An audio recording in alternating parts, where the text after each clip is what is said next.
All right, in this video, I'm going to pick up where I left off from the last one, which is at question number 6.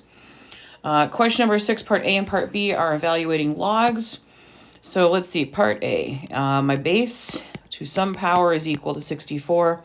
That's going to be 4 to the third power is 64. So then part B, I'm looking at 3 to some power is equal to 50. This one I can't just do like I did the last problem. Right? If I take 4 to the third power, that is exactly 64.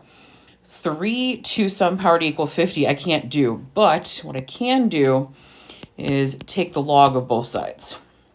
So that's going to be log 3 to the x equals log 50. One of our log properties says I can take that x, fly it out front as a coefficient. Whoops, not trying to move that, sorry about that.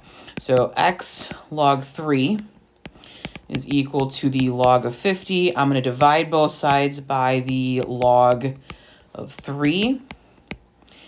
That's a 3. There we go. And then that's going to go in my calculator. All right. So on my calculator, I'm going to do the log of 50 divided by the log of 3. To remind you, log is sitting over here right next to the number 7 on the big brick calculators. So log 50, close the parentheses, then divide by log 3. And because it's me and I want to check my work, remember this was 3 to that power.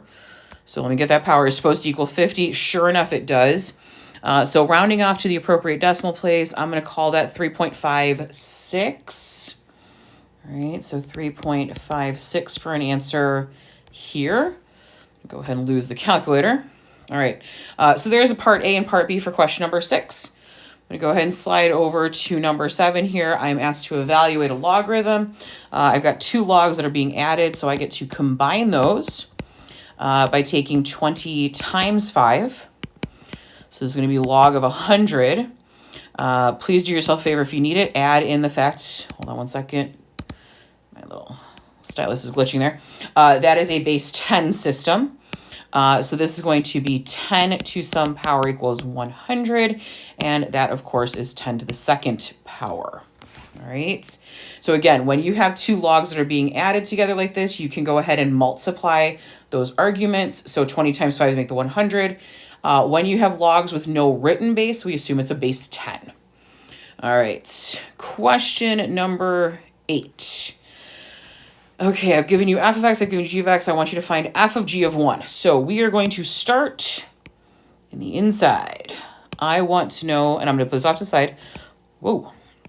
There we go, what g of 1 is. So I'm going to go to the g function, which is right here. Everywhere I have an x, I'm going to replace it with a 1. So 1 squared plus 3 times 1. Let's see what we got here. 1 squared is 1, 3 times 1 is 3. That is going to get me... I'm sorry, this is all glitching out for a second there. That's going to get me a 4. So what this means now is instead of saying g of 1 here, that's really just the number 4. So what I want to now find is f of 4. So f of 4 means, of course, I'm going to go to the f function. Everywhere I have an x, I'm going to replace it with a 4. All right, so let's see what we got here. Inside the parentheses first. So 4 plus 5 makes 9. 9 squared is, well, 81. So f of g of 1 is equal to 81. Starting the inside, work your way out. Question number 9 is another logarithm that you're evaluating, but this time, we are subtracting the logs. So the property here says that you're going to take your 2 logs, and instead of having 512, we're going to take 512 divided by 2. So it's going to be log base 4 of 256. 256, let's see, 4 to some power is 256. So if I think about it, that would be 4 to the 4th, I believe. I want to double check that one. Because I'm pretty sure it goes 4, 16, 64, 256. So 4 to the 4th, sure enough, that's 256. All right, so that's questions 6 through 9. I'll go ahead and do number 10 as well, because that's all the bits, parts, and pieces. So it's the exact value for 30s, 45, and 60. So what I'm going to do here is I'm going to draw myself a little right triangle. Whoops, lost the hypotenuse there. All right, for a 30 degree, okay? So this is going to be 1, 2, and that's root 3.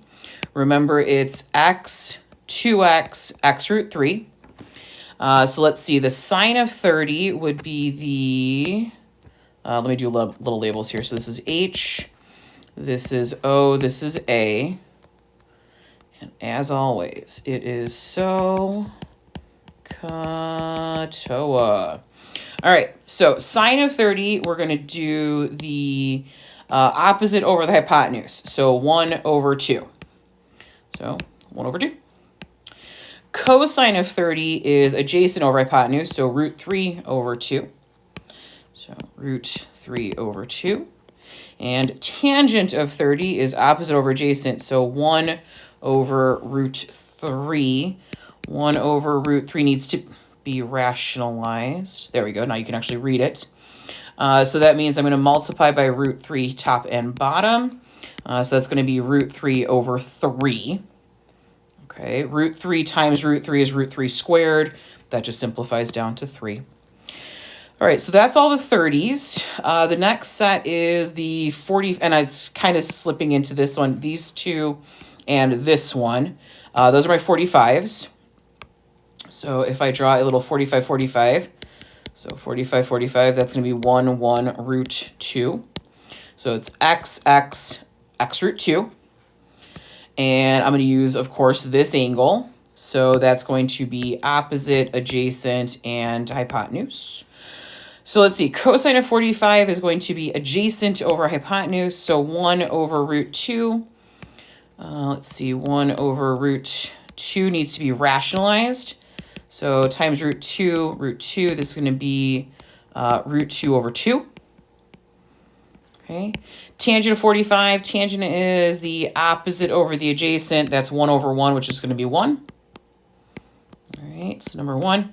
And then here's the thing. Sine of 45 is the same thing as the cosine of 45 because the opposite and the adjacent are the same value.